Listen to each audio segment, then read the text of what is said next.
Dr. Costa. First of all, can you tell us your position here at Group Health?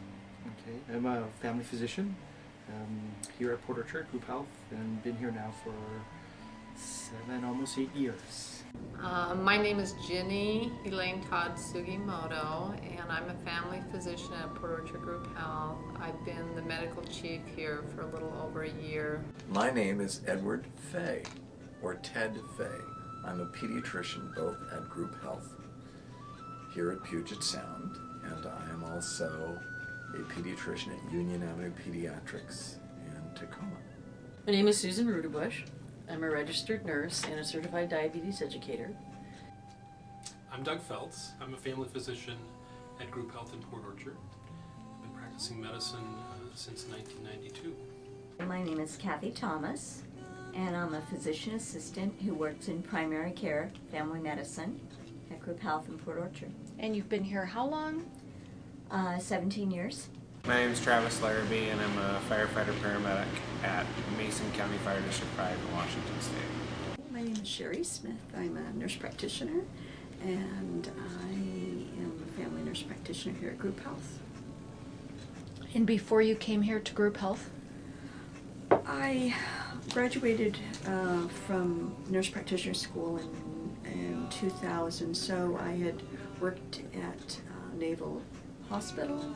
I worked at the tribal clinic, and I lived in Boston for a while, so I did some intercity community health there. And prior to that, I was an RN for 20 years. My name is Jack Gray. I'm a pharmacist, and I do IV therapy, infusion therapy, home infusion, and also in clinic IV therapy for Group Health at the Silverdale Clinic. The first question that I want to start with is, how do you define spirituality in your life? I see it as a power that's above and beyond me, something that I feel that I need to connect to and be a part of. And for me, in particular, I'm Catholic, so I do believe in God. I know that other people don't, and I sort of respect whatever their belief is, even though they don't feel that they may have a spiritual side to them. I think everyone does in some respects. So in relation to your medical practice, you see spirituality as being something greater than the person? Right, greater than the person, or what you can see physiologically. That's above and beyond. How would you define spirituality in the context of your life?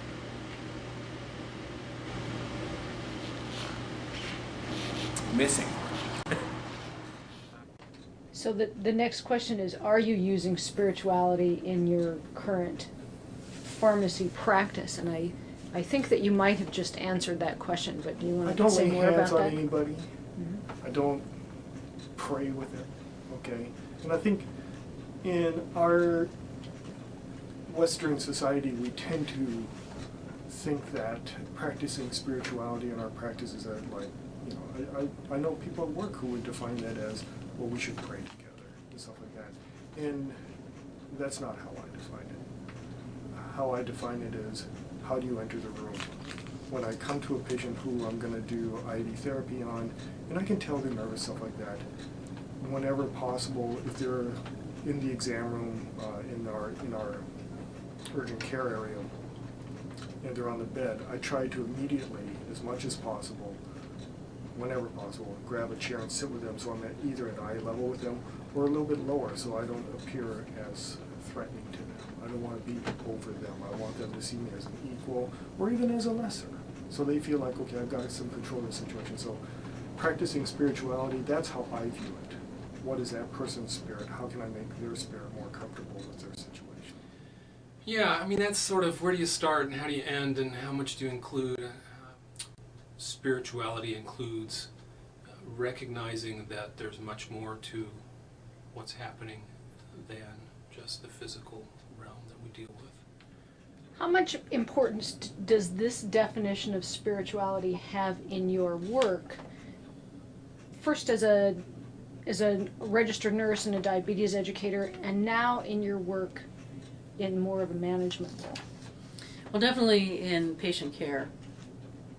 becoming a registered nurse and caring for patients who are at all stages in their life, all stages of health, and all stages of belief. So I've used my own spirituality awareness, and I feel that it is really important, which is not to say that one evangelizes, because that is inappropriate in a work setting. However, I think I would define spirituality as my inner soul or beliefs that make up an integral part or an important part of my whole being or life. And how much importance does that definition of spirituality have in your work here as a physician assistant? Well, I think it is very important because I think spirituality is a piece of you that kind of drives and sets the standards and ideals for your actions and your whole life, the way you live your life. Well, I think one, spirituality is difficult to define. I think about it in my life is that it is something that exists, just like truth, wisdom, beauty. I kind of think of it in terms of it exists, just like love exists, evil, wind exists, it's there. Feeling whole, being part of. I think spirituality is about, being on this earth, living on this earth, and how we go about doing it. In terms of spirituality and religion, I think that they're very different. I think religion really gives structure and definition, where spirituality is more of a flow. And both of those are very different for me.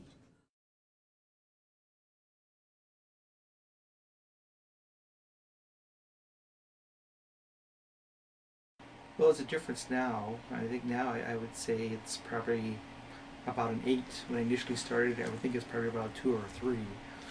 10. Well, I would rate it high, either a 9 or a 10. well, yeah, it's pretty important. I'd say it's probably 9. 15.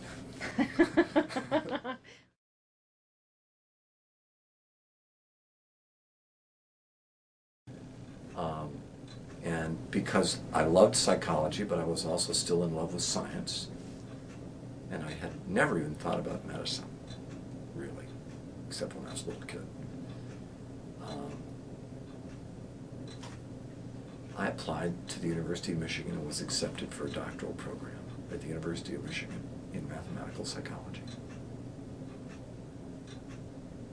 with a huge stipend for the time. And a week later, I got an invitation to go to the Peace Corps in Ethiopia. And about a month and a half after that, I got my draft number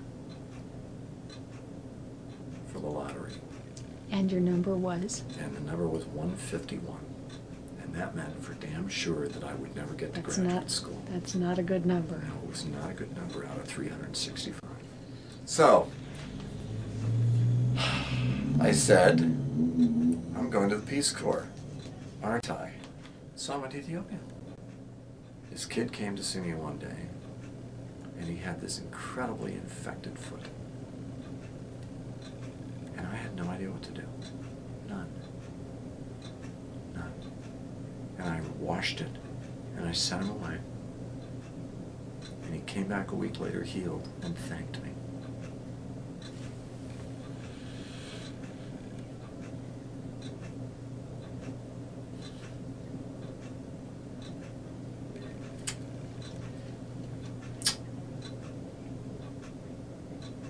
And I believe. Got Kleenex? Right by you. Whew.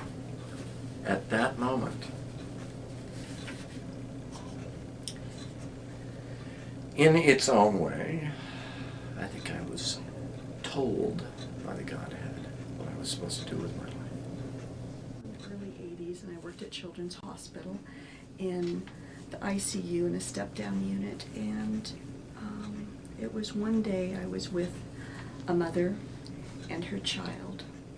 Her child, I think, was probably about 6 or 9 months old, and he was dying. So the three of us were in a separate room. I had gotten to know this mother well, this child, and I can't remember exactly what was going on with the child. I think he had a neuromuscular disease, but we took him off the breathing tube, took out a lot of his lines. He was still alert, but she held him in his arms to die, and I had the privilege of being there. It was the three of us, and it was in a room in the afternoon, and I just remember this so clearly. It was kind of the north-facing window, and as this child died, whatever length of time it was, the room was filled with spirits. The most profound feeling, that I had got to witness as this child was dying. The closest thing that I could think of about it, what an angel would be. It was just the most incredible experience. And since then, I have worked with a lot of folks who have died. And I've been able to really kind of tune in or to feel, that energy that happens with that death. And sometimes it's really beautiful kinds of spirits, and sometimes not. But that was a very powerful experience for me in terms of being able to really kind of feel that as this child was dying. And so put a little bit of kind of, what do I want to say, sense of calmness, knowing some truth about, there's more than this life. So if you could imagine a perfect work environment that supported what is important to you spiritually, without budgetary or time constraints, how would you design that? I'd probably have, a different setting. It wouldn't look, sterile. There'd be, it'd probably be kind of charming and homey. There'd be dogs, there'd be flowers, there'd be a garden. People would have, there'd be more a focus on all the positive things in life. There'd be more of nature in those settings. People would have more opportunities to exercise while they're waiting. It wouldn't be,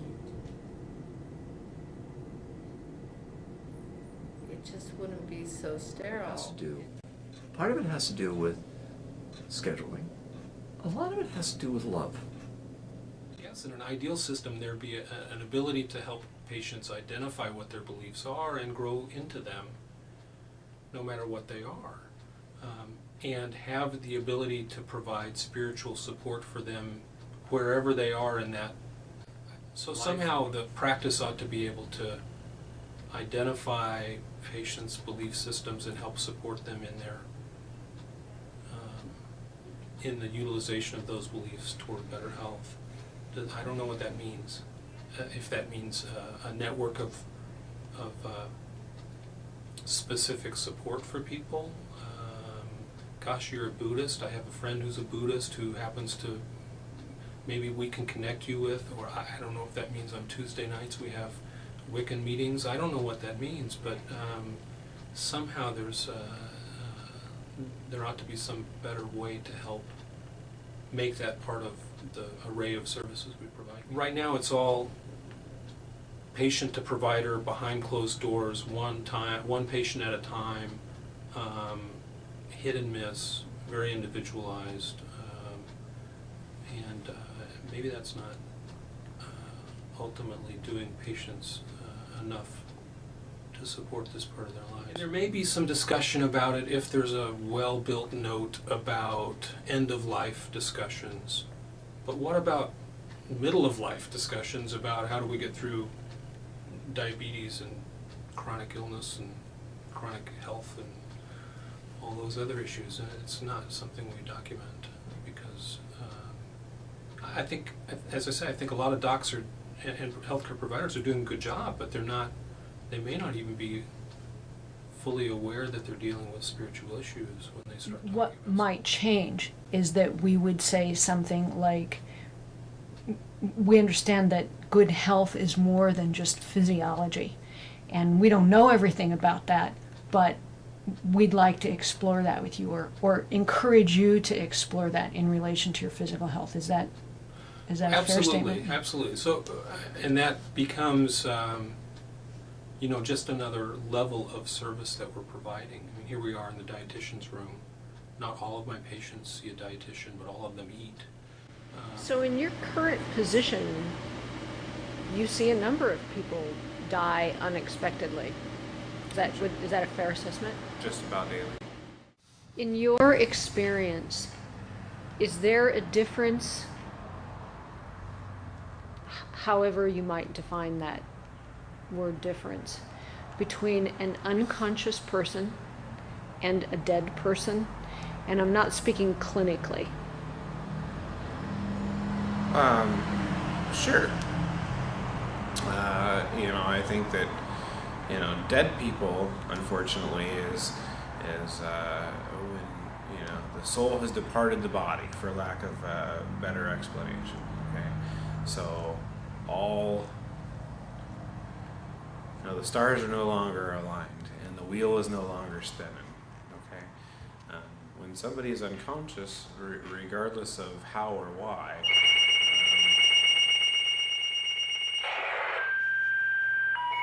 I gotta go. The first time I saw someone die was the first time that I knew there was a God. And I don't know if it's that or whether it was the first time I saw the difference between a live body and a dead body. But, you have a birth, and the child's alive already. And you can feel the child, and you can hear the heartbeat. And when the head emerges, you know that that's a live human being. That's got its own miracle wrapped around it. But that's not the same at all as having a live animal or a live human being right in front of you and having that spirit go away. That's Spirituality, exists just like the wind, the smell of flowers. It isn't the spectacular necessarily. It's sort of the ordinary. Living, ordinary life. And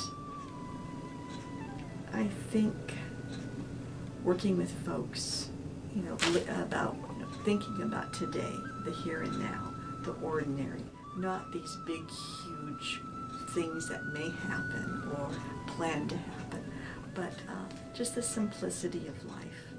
I think that.